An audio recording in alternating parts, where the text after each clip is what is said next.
마음은 주님이 지어주신 작은 그릇, 연약한 이 마음을 사랑으로 채워 주시옵소서. 주님을 향한 기쁜 노래를 불러봅니다.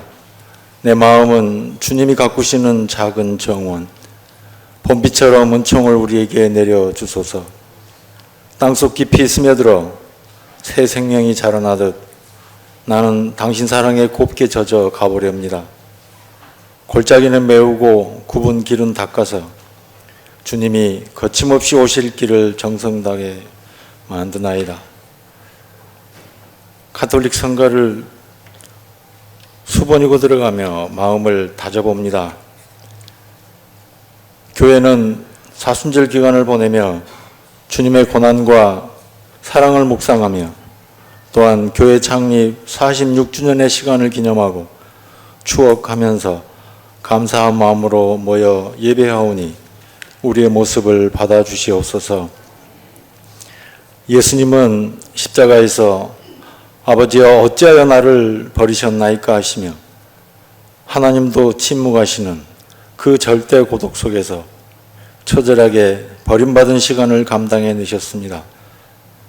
고통과 어려움을 세상과 더불어 사는 신앙인이 되어야 한다고, 세상에 참여하는 것이 하나님 나라의 의를 위한 길이라고 출발한 우리 교단이 있었으며, 교회다운 교회를 해보겠다며 암울하고 억울한 질곡의 광주의 시간들을 교회가 없어지더라도 그 일이 부르심이라고 믿고 뛰어다녔던 목회자가 있었으며, 직함보다 참 스승이 더 좋아서 자신과 가족의 눈물 어린 시간들을 감당해낸 선생님들이 있었으며, 남들은 뜨겁지도 차지도 않은 미지근한 신앙이라 하지만 사람을 믿어주고 생각하고 사유하고 기도하며 묵묵히 자기 자리를 지켜온 적은 무리들이 있었기에 고난과 함께한 교회, 교육 민주화의 시작, 이런 단어들은 무진교회의 얼굴이 되고 옷이 되었습니다. 미약한 이 교회를 통해서도 선한 역사를 이루어 가시는 하나님이심을 더욱 신뢰하게 되며 감사와 영광을 올려드립니다. 이젠 평화의 시대 같지만 다양한 세대 간, 계층 간의 갈등이 심화되고 교회의 역할과 자리는 자꾸 작아지는 시간을 보내고 있습니다. 각 개인의 감추어진 욕망들로 인해 세상과 교회는 물적, 영적으로 힘든 시간들을 견뎌내고 있습니다. 하나님 아버지, 우리를 불쌍히 여기시고 우리와 함께 하옵소서. 우리는 헛된 욕망을 내려놓고 다른 사람과 비교하지 않으며 서로를 연민과 자비의 눈으로 보고 세상을 정직하게 보게 하옵소서. 많은 사람들의 말과 삶들을 편견 없이 보고 귀를 기울이는 우리가 되게 하옵소서. 이제는 싸움닭에서 소망의 알을 품는 어미닭이 되게 하셔서 주께서 감당해내신 그 사랑으로 우리의 그릇을 키우며 많은 영혼들을 품게 하옵소서. 이제는 새 옷을 입을 때의 기쁨과 변화를 갈망하면서 이러한 일들을 위해 우리 장 목사님과 함께 주님의 한없는 지혜를 간구하고 어떤 어려움 속에서도 하나님을 믿고 나아가는 굳센 믿음을 주셔서 무진교회의 지경이 2배로 늘어나는 영광의 날을 주시기를 간절히 원하옵고 기도하옵나이다. 함께 해온 시간들을 통해 내가 누군지를 잘 알고 어떻게 살아야 하고 어떤 모습이어야 하는지를 가장 잘 아는 사랑하는 사람들 속에서 새 인생도 시작하고 또 꽃을 피우고 아름다운 황혼을 맞이하도록 도와주시고 인도하여 주옵소서. 그리하여 성숙한 믿음의 분량들이 넘쳐나는 교회, 노년이 평안한 교회, 이 교회가 신앙생활의 나들목이 되더라도 편안하게 기억되는 교회가 되기를 간절히 원하옵나이다. 하나님 아버지, 이 시간 특별히 감사하옵기는 구동 사동의 조그만 예배당에서부터 지금까지 검소하고 소박한 모습으로 그러나 강건하고 변함없이 그 성실함을 이어오신 이계양 황영배 장로님의 수고와 헌신의 시간을 위로하여 주시고 하나님의 평강이 늘 함께하기를 우리 모두는 기도하옵나이다. 또한 교회 생일을 함께 기쁜 마음으로 봉사하는 숨은 손길 위에도 하나님의 따뜻한 위로가 함께하옵소서. 말씀을 전하시는 목사님 위에 은혜를 더하시고 그가 간구하시는 기도와 말씀 속에 하나님 함께하여 주옵소서. 하나님, 우리가 함께 신앙생활을 하지만 나는 지금 누구의 생각과 말을 잘 따르고 있는지를 늘 생각하며 깨어있도록 도와주시고 우리의 마음길을 인도하여 주옵소서. 감사드립니다. 부족한 사람이 예수님의 이름에 힘입고 간절히 기도하옵나이다. 아멘. 신약성경 310쪽 에베소서 1장 3절부터 7절까지 교독하겠습니다. 찬송하리로다. 하나님 곧 우리 주 예수 그리스도의 아버지께서 그리스도 안에서 하늘에 속한 모든 신령한 복을 우리에게 주시되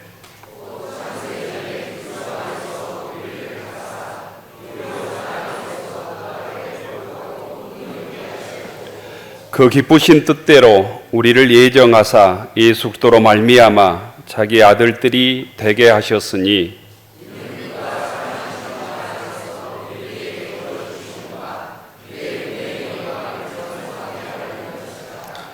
우리는 그리스도 안에서 그의 은혜의 풍성함을 따라 그의 피로 말미암아 속량 곧 죄 사함을 받았느니라.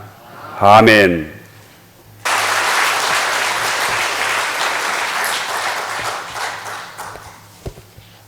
성도 여러분 교회 생일 축하합니다. 만나뵙게 되어서 반갑습니다. 광주 올 때마다 늘 기분이 참 좋은 게 어머니 품속 같습니다. 여러분, 하나님께서는 우리 무진교회에 복음의 보물을 맡겨 주셨습니다. 마치 광부가 광산에서 은과 금을 캐어내듯이 지난 46년 동안 우리 무진교회에 맡겨두신 하나님의 보화를 많은 성도님들이 기도와 헌신을 통해서 채굴해 오셨습니다. 성도 여러분 이 시간 하늘 자원을 무한히 누릴 수 있는 복이 있기를 바랍니다. 하나님 말씀 안에서 약속된 언약의 복을 다 누릴 수 있기를 바랍니다. 성도 여러분에게 제가 직접 단도직입적으로 한번 묻겠습니다. 여러분은 복 받으신 분입니까? 아니면 나는 박복한 사람이다라고 생각하십니까? 성도 여러분에게 지금까지 살아오시면서 가장 큰 복은 뭐라고 생각하십니까? 한번 생각해 보시기 바랍니다. 오늘 이 말씀 속에서 우리가 받은 복이 얼마나 신령하고 귀한 것인가를 사도 바울의 이 말씀 속에서 한번 묵상해 볼 수 있기를 바랍니다. 여러분, 에베소서는 사도 바울이 에베소 교회에 쓴 편지입니다. 에베소 교회는 지금의 튀르키예, 지중해 연안의 동남 지역에 있는 그런 소아시아의 7교회 중에 하나입니다. 혹시 우리 교우들 가운데 튀르키예 그 소아시아 7교회를 방문해 보신 분이 계실지 모르겠습니다. 관광객들이 많이 몰려듭니다. 저도 몇 차례 가봤습니다만은 한국 사람들 참 많이 와요. 거기에 우리 한국 교인들 열심히 참 대단합니다.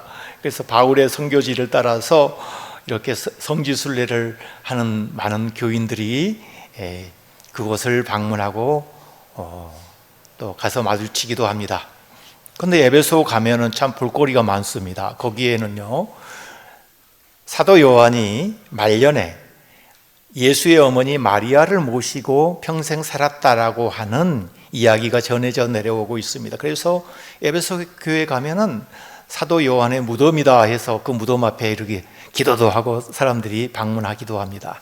에베소 이 도시는 로마 제국의 당시 식민지였는데 상업이 발달하고 무역이 발달해서 아주 부유한 그런 도시였습니다. 번창한 도시였습니다.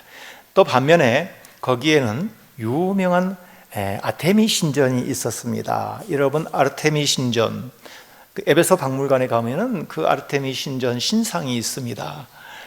우상 숭배가 아주 성행했던 그런 도시였습니다. 여러분, 아르테미 신전은 당시 얼마나 규모가 컸냐면은 세계의 7대 불가사의 중에 하나인 그런 건물이었습니다. 여러분, 이집트의 피라미드도 있지요. 아테네에 가면 파르테논 신전보다 더 규모가 큰 아르테미 신전이 에베소에 건립되어 있었습니다. 그러니까 그 당시에 그 사람들이 물질적인 풍요를 누리면서 풍요의 신 다산의 신, 이 아르테미 신전에서 복을 빌었습니다. 그러한 우상 숭배가 성행한 도시에 사도 바울이 교회를 개척하고 에베소 교회가 크게 번창을 했습니다. 여러분, 요한계시록의 서문에 보면은 소아시아의 7개 교회에 대해서 평가를 하고 있습니다. 그때 첫 번째 교회가 바로 에베소 교회예요. 근데 이 요한계시록 2장을 읽어보면 이 에베소 교회를 향해서 하나님께서는 칭찬도 하시고 책망도 하십니다. 칭찬은 이렇습니다. 에베소 교회 교인들아, 너희 인내와 수고를 내가 기억한다. 이걸 칭찬한다. 또 너희들이 악을 멀리하고 거짓 사도들을 용납하지 아니하고 그렇게 우상 숭배가 심한 그 지역에서도 너희들이 그러한 꿰매 넘어가지 않는 것도 칭찬한다.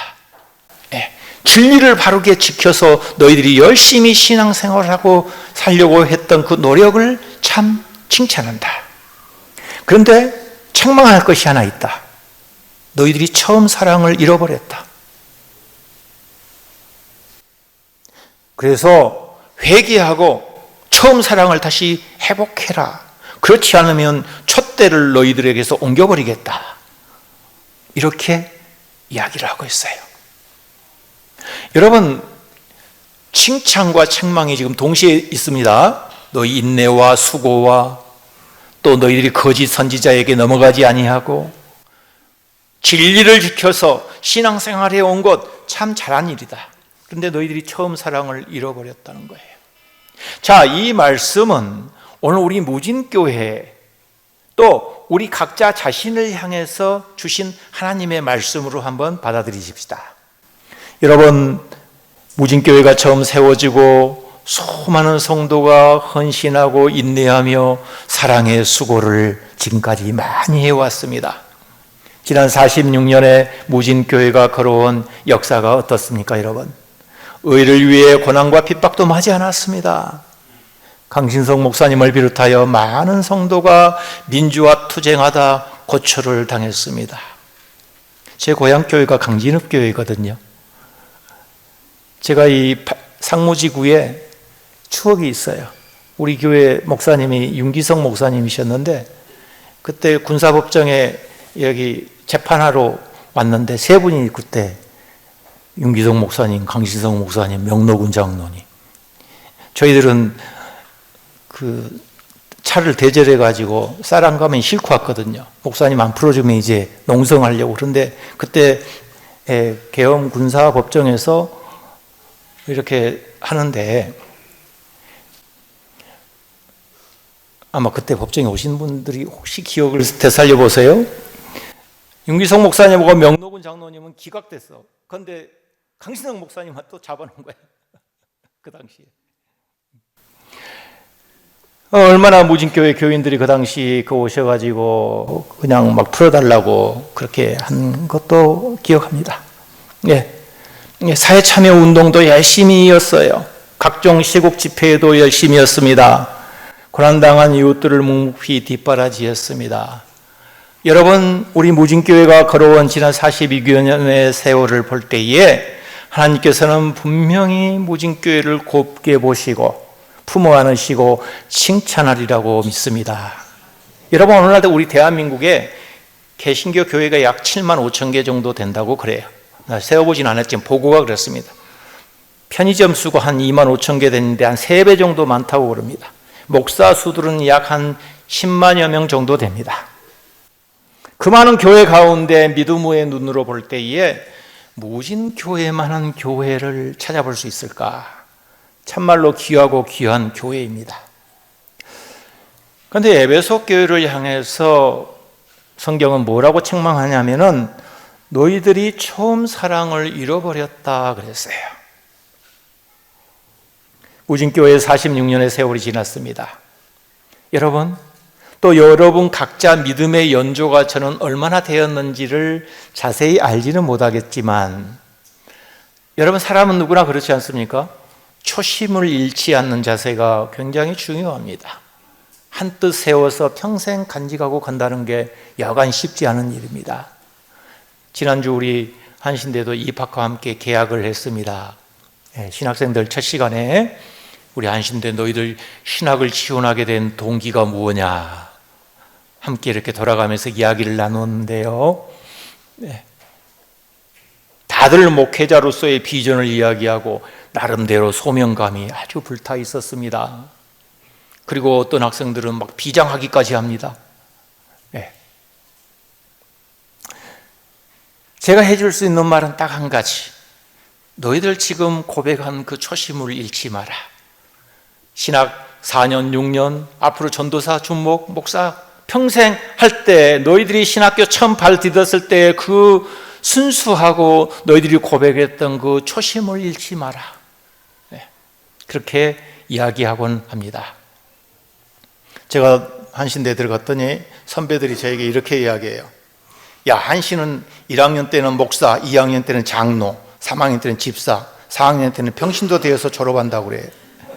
그래서 이게 좋은 말인지 안 좋은 말인지 그래요.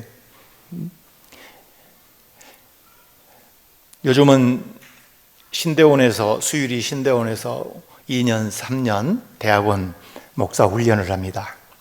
2024년 올해 신입생부터는 학교가 신입생들은 무조건 기숙사 의무로 실시하게 됩니다.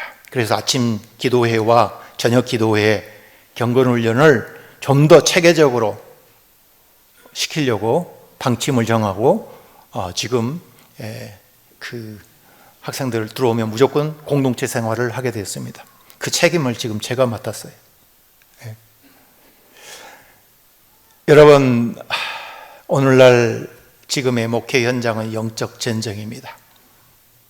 어떤 분이 그러시더라고요. 노루 한 마리 잡히지도 않는 이 세속화된 세상 속에서 이 목회한다는 게 여간 버겁고 힘든 고난의 길이다. 그렇게 이야기를 하고 있습니다. 오늘 한국 사회에서 기독교 교세가 하락하고 있습니다. 사회적 신뢰도도 떨어지고 있습니다.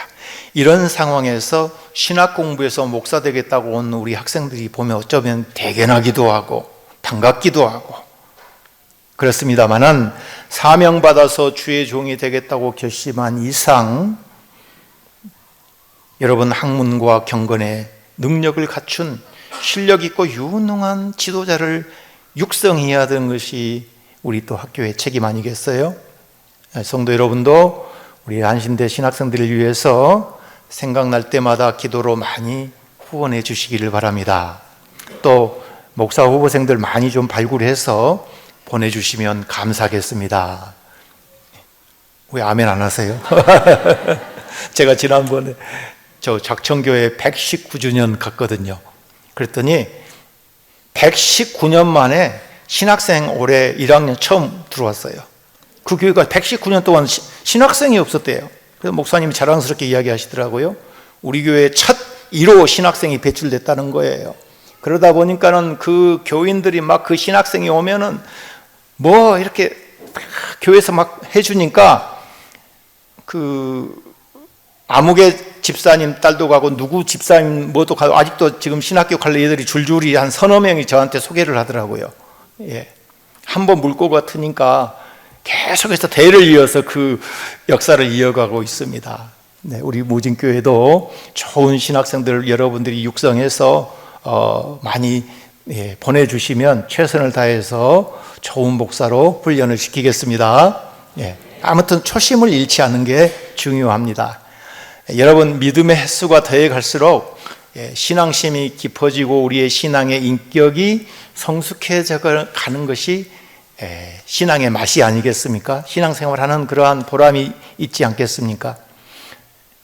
나이를 먹어가는 것은 여러분 늙어가는 것이 아니라 익어간다라고 하는 어떤 유행과 가사도 있지요. 여러분, 과일이 익어가는 것이 아니고 상해버리면 어떻게 되겠어요? 과일은 스스로 어느 때 가장 행복함을 느낄까요? 과일은 온갖 비바람을 맞으면서 햇볕을 쬐면서 그 세월을 지나서 가을에 과즙이 풍부하게 탐스럽게 열릴 때에 과일은 스스로 행복해할 것입니다. 우리 성도들이 어느 때 가장 행복하겠습니까? 성도가 성도다울 때, 신앙의 과즙이 가득 찰 때, 성도는 스스로 행복하고 기뻐하고 즐거워하지 않겠습니까? 교회는 어느 때 가장 행복하겠습니까?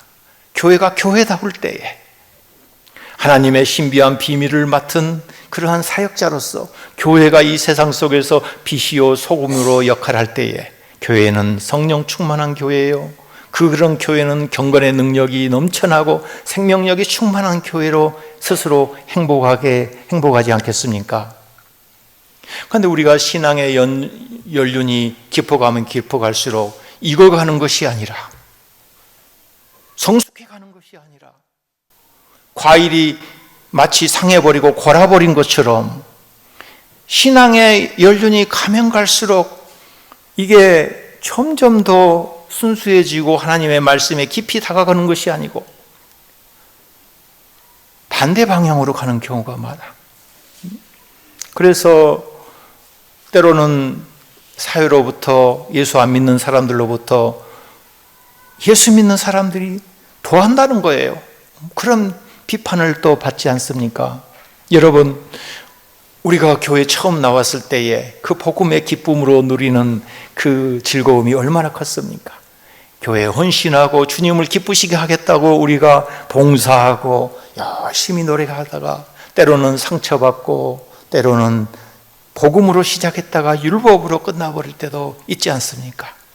우리 진짜 예수를 우리가 갖고 있을까요? 제가 어느 목사님이 써는 목회 그 단상을 읽어보면서 이런 대목이 있더라고요. 깊이 생각해보는 하나의 그 구절이 그 내용이었습니다. 이 목사님이 자기 교회 어느 집사님 댁에 신방을 갔더랍니다. 근데 그 목사님께서 이렇게 보니까 그 집사님이 평소 차고 다니지 않는 진주 목걸이를 하나 차고 있더래요. 그래서 목사님께서 얼른 농담하신다는 말투로 집사님 그거 진짜 진주 목걸이 진짜 아니죠? 그랬대요. 그러다가 목사님이 아차 이런 상처받으면 안 되는데, 그런데 그 집사님이 웃으면서 목사님 이 목걸이 진짜 아닌지 어떻게 알았어요? 그러시더래요. 그런데 남편이 고생한다고 비싼 진주 목걸이를 하나 사줬대요. 그런데 평소에 일하다가 차고 다니면서 흠이 날까봐 진짜는 저 장롱에 갖다 놓고 비슷한 모조품을 평소에 일할 때는 차고 다닌다는 거예요. 목사님이 그 깨달은 것이 있대요. 아, 진짜를 갖고 있는 사람은 누가 뭐라고 해도 상처를 안 받구나. 그런 깨달음이 있었다는 거예요. 여러분, 재벌 회장이 옷을 허름하게 입고 좀 이렇게 빈털터리 같이 다닌다고 해서 여러분들이 야, 저 가난뱅이 한번 손가락질 해봐요. 재벌 회장 상처 안 받습니다. 당신이 나를 몰라서 그렇지. 여러분, 우리가 진짜 예수를 갖고 있다면은 누가 알아주지 않아도, 남들이 뭐라고 하더라도 내가 진짜 예수를 가지고 있다면은 초심을 잃지 않고 나갈 수 있다. 성도 여러분, 하나님의 자녀가 된 우리 각자는 세상 그 어떤 값진 진주나 보석보다 값을 매길 수 없는 하늘에 속한 신령한 보화를 소유하고 있습니다. 여러분, 오늘 성경 말씀 4절을 보십시오. 곧 창세전에 그리스도 안에서 우리를 택하사 그랬어요. 여러분, 하나님께서 우리를 택하시려고 작정하신 것은 창세 이전이라는 것이에요.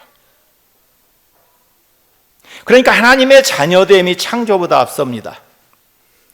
우리는 스스로 결단하고 예수 믿기로 작정하고 교회에 나온 것 같지만 사실 알고 보면 하나님께서 우리를 미리 택하시고 때가 되어서 부르셨다는 겁니다.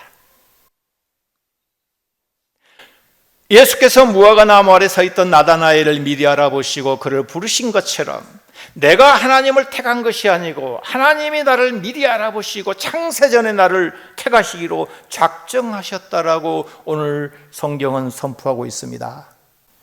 요한복음 15장 16절, 예수께서 제자들에게 너희가 나를 택한 것이 아니고 내가 너희를 택하였다라고 말씀합니다.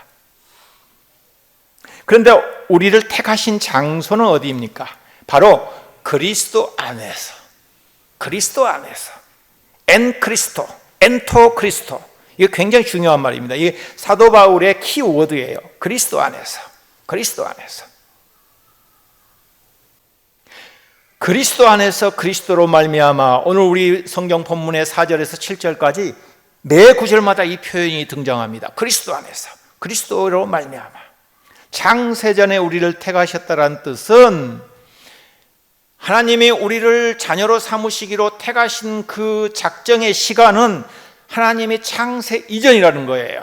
그러면 하나님이 우리를 당신 자녀로 택하실 때에 어떠한 조건을 보고 택하셨고 작정하셨을까요? 이거는 무조건적인 사랑으로 선택하셨다는 것입니다. 무조건적인 선택이에요. 우리의 공로나 업적이나 신분이나 지위, 가문, 혈통 고려하지 않으십니다. 어떠한 조건도 없다는 거예요. 이것은 하나님의 일방적인 사랑이요, 절대적인 사랑입니다.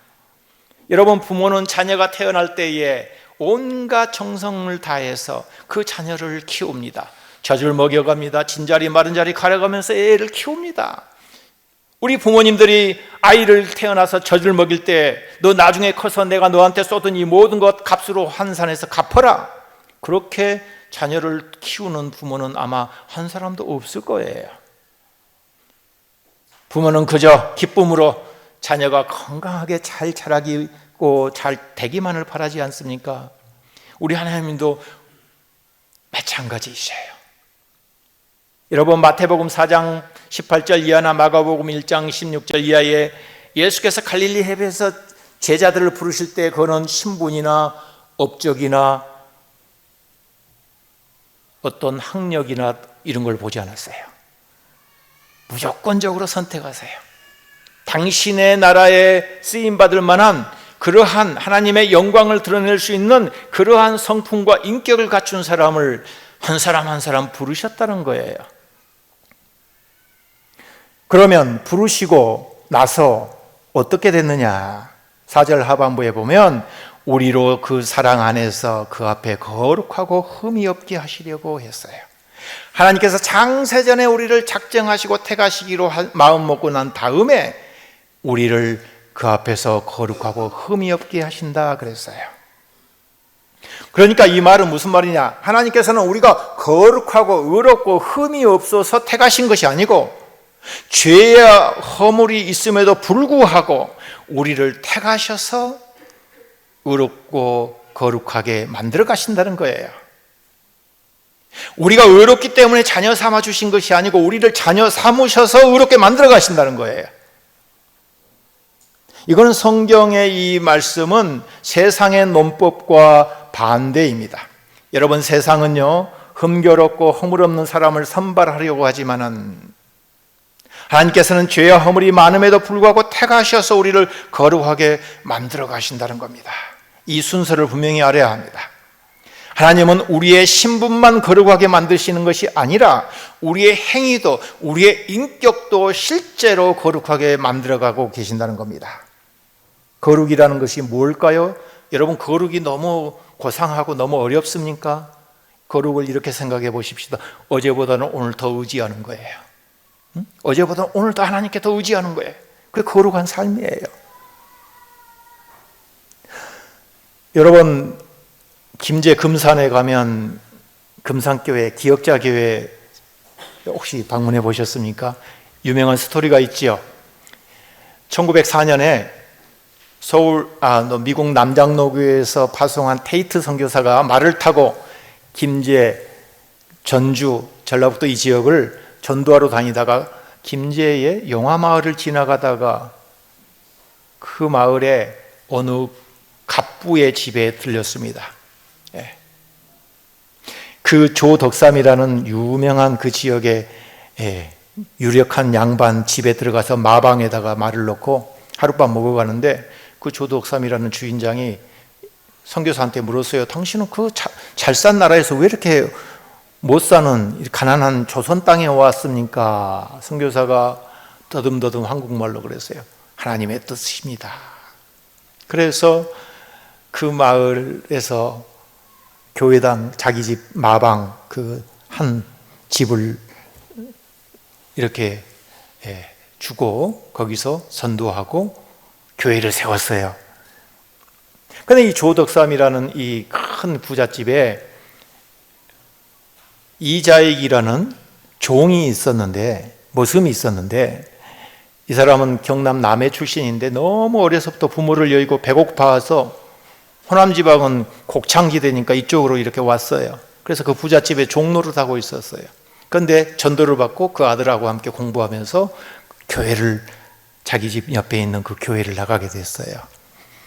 성도가 한 50여 명쯤 됐습니다. 장로를 뽑아야 돼요. 장로 후보가 2사람이었어요. 엄청 그 교인들이 신경을 썼겠죠.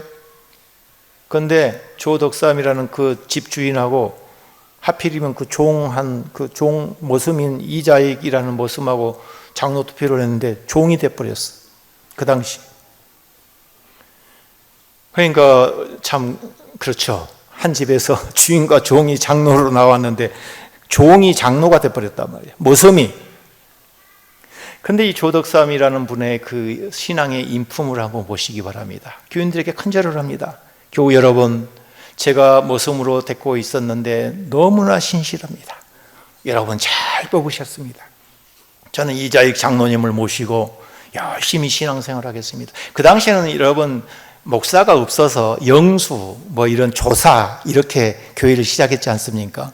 그래서 이자익 장로가 설교를 하면서, 그러면 조덕삼 장로는 그 앞에 앉아서 나중에 장로가 됐습니다마는 말씀드렸어요. 그리고 평양신학교 가서 신학 공부하도록 물심양면으로 도왔어요. 그리고 평양신학교 졸업하고 금산교회에 농촌 목회하러 이자익 목사가 또 이렇게 부임했어요. 이자익 목사님은 나중에 우리 장로교 교단 총회장을 무려 3번이나 했어요. 훌륭하신 족적을 남기신 분이에요. 네. 하나님께서 모슴을 택해서 장로로 삼으시고 하나님의 종으로 삼으셨다는 겁니다. 제 고향교회가 강진읍교회입니다만 올해로 110년이 넘었습니다. 110년이 훨씬 넘은 교회인데 제가 100년사를 집필했거든요. 우리 고향교회. 우리 교회가 언제 누가 세웠느냐 봤더니 남학신 장수가 교회를, 그 강진 지역을 돌아다니면서 전도하다가 그 교회를 세웠어요.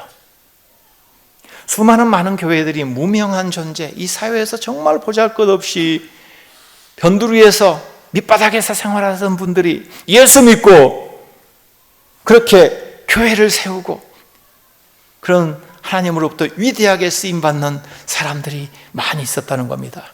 우리 한국의 최초의 목사도 모슴 출신이었어요. 김창식 목사님이라는 분인데 모슴 출신이었어요.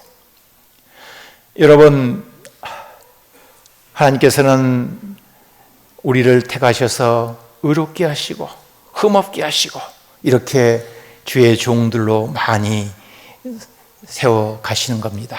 오늘 5절 말씀입니다. 그 기쁘신 뜻대로 우리를 애정하셨다 하였습니다. 그러니까 하나님께서 우리를 택하시고 자녀 삼으실 때에 마지못해서 택하신 것이 아니고 기쁘게 택하셨다는 겁니다. 여러분, 우리를 애정하셨다라는 말은 하나님의 자녀됨을 애정하셨다는 말이에요. 우리의 앞날이 어떻게 될 것인지 점쳤다는 말이 아니에요. 예정이라는 말은 하나님의 자녀된 것을 미리 정하셨다라는 말이에요. 여러분, 예정이라는 말을 굉장히 잘못 이해하면 점치는 것으로 생각하면 안 돼요. 우리나라에도 점술이 유행합니다. 언론 지상에도 심심치 않게 등장합니다. 여러분, 종교가 타락하면 미신이 되고 미신이 파다하면 사회가 혼란에 빠집니다. 특별히 지도자가 이 미신에 현혹되어 있으면 나라와 국민이 망합니다. 여러분, 이건 역사가 증명해요. 고려 왕조가 왜 망했어요? 영불멸력의 은사를 여러분 강구해야 할 때입니다. 6절입니다. 그가 사랑하시는 자 안에서 우리에게 거저 주시는 바, 그랬어요. 그가 사랑하시는 자 안에서 우리에게 거저 주시는 바라겠어요. 여기서 사랑하시는 자 안에서라는 것은 그리스도 안에서라는 거예요. 또 거저 주셨다는 거예요. 여러분, 자녀됨의 신분은 무상으로 공짜로 값없이 주어졌다는 거예요. 우리가 살아가는데 절대적으로 필요한 것은 여러분 값을 매길 수 없습니다. 가격 매길 수 없어요. 공기나 햇볕이나 비나 절대적으로 필요한 것은 우리가 돈으로 살 수가 없습니다. 거저 주어지는 겁니다. 그렇기 때문에 하나님께서 우리에게 자녀 삼으시고 우리를 의롭게 만들어 가시는 이 엄청난 복은 값으로 매길 수 없는 거예요. 하늘에 속한 신령한 복이라는 것은 돈으로 구입할 수가 없는 거예요. 그래서 우리는 값없이 받은 은총이에요.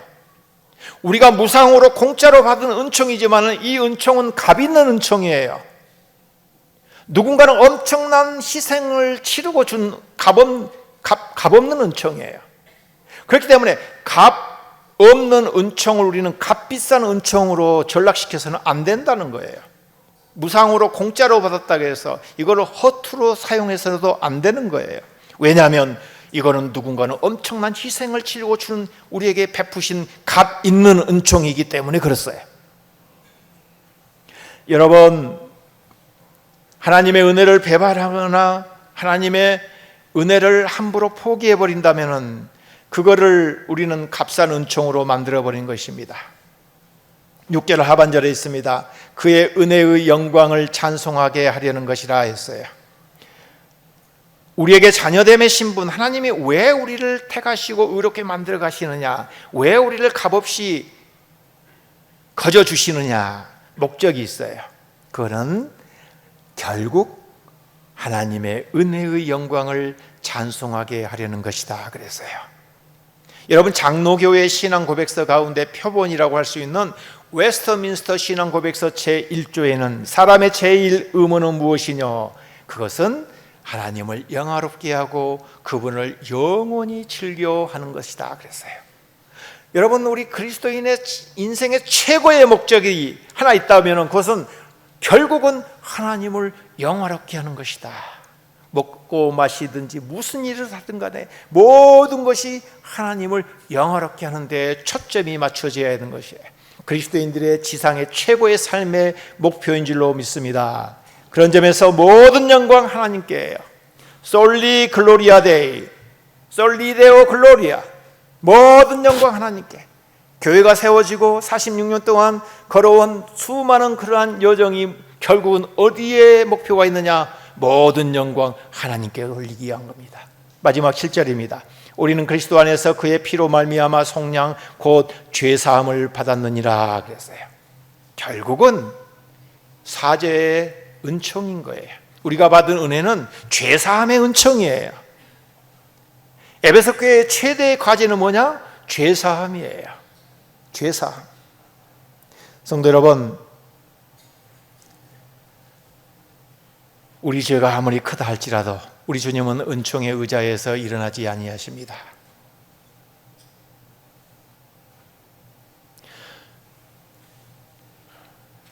여러분, 하나님께서 우리를 부르셔서 결국은 우리에게 선포하시는 은혜가 뭐냐? 죄사함인 거예요. 죄사함인 거예요. 여러분, 신랑과 신부가 결혼하면 적든 많든 지참금을 가지고 가죠. 혼수감도 가져가죠. 결혼하고 나면은 그 혼수감이나 지참금이 누구의 것이 됩니까? 누구 소유가 돼요? 결혼한 이후에도 따로따로 호주머니 찹니까? 공동 소유가 되는 거죠. 우리가 하나님의 자녀가 되고 하나님의 자녀됨의 신분을 우리가 획득할 때에 우리는 죄악이라는 보따리를 갖고 갑니다. 우리 그리스도께서는 의로움의 보따리를 가져오세요. 그래서 믿음 안에서 죄의 보따리와 의로움의 보따리가 맞교환되는 거예요. 우리가 가져가는 죄악의 보따리는 주님께서 온전히 취하시고 주님이 가져오신 의로움의 보따리를 우리에게 거저 값없이 주시는 거예요. 마르틴 루터는 이거를 즐거운 맞교환이다 그랬어요. 그리스도 안에서 믿음 안에서 죄의 보따리와 의의 보따리가 즐겁게 맞교환된다 그랬어요. 그럼으로써 우리의 죄가 사해지고 하나님의 자녀됨의 신분이 온전히 회복된다 그랬어요. 그리스도후서 5장 17절 그리스도 안에 있으면 누구든지 새로운 피조물이라 보라 이전 것은 지나갔으니 새 것이 되었도다 그랬어요. 여러분, 그리스도 안에서 우리가 원래대로 돌아간 것이 아니에요. 본래대로 돌아간 것이 아니에요. 회복이 됐다라는 것은 죄 짓기 이전에 아담의 상태로 돌아가는 것이 회복이 아니에요. 그건 회개가 아니에요. 그리스도 안에 있으면 우리의 상태가 원래대로 돌아간 것이 아니라 완전히 새로운 존재로 바뀌어버렸다는 거예요. 이것이 하나님의 우리에게 베푸신 신령한 복인 줄로 믿습니다. 여러분, 하나님께서 우리에게 베푸신 이 신령한 복을 귀하게 여기시기 바랍니다. 오늘 세계 OECD 국가 가운데 자살률이 우리나라가 1위라는 보고가 있어요. 불명예스러운 1위입니다. 우리 사회가 그만큼 스트레스와 우울과 불안과 죄책감을 많이 양산하고 있다는 반증이 아니겠어요? 건강한 사회일수록 사람들의 표정이 밝습니다. 네. 여러분, 교회도 복음이 주는 기쁨, 즐거움을 맛보게 해야지 자꾸 이렇게 죄의식만 잔뜩 심어주면은 우리 교인들의 표정이 부담감으로 가득 차 있지 않겠습니까? 하나님은 사랑이십니다. 이 사랑을 아낌없이 우리에게 주십니다. 그렇기 때문에 하나님 앞에서 그 누가 우리를 정죄할 수 있겠습니까? 그 누가 죄 있다고 우리를 고소할 수 있겠습니까? 사도 바울의 로마서의 8장에 보면은 그 어떤 피조물이라도 천사까지라도 우리를 그리스도 예수 안에서 정죄할 자가 없다고 이야기하고 있어요. 여러분, 자녀는 집 나가도 자녀인 거예요. 하나님께서 너는 내 것이라고 명찰을 붙여주셨기 때문에 그 명찰을 누가 함부로 떼어낼 수 있는 것이 아니에요. 하나님이 붙여주신 이 믿음의 명찰을 여러분 결코 떼어내지 마시기를 바랍니다.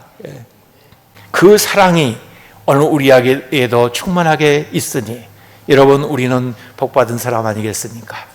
하나님의 속한 이 신령한 복의 귀함을 아시고서 이 세상이 아무리 험악하고 우리를 유혹하는 것들이 우리 주변에 널려 있다 할지라도 하나님께서 여러분에게 베푸신 자녀됨의 신분을 결코 포기하지 마시고 우리에게 주신 이 신령한 복을 감사하면서 넉넉히 이기고 승리할 수 있는 우리 무진교회 교우들이 다 될 수 있기를 주의 이름으로 축원합니다. 우리 함께 기도하십시다. 성도 여러분, 저를 보시기 바랍니다.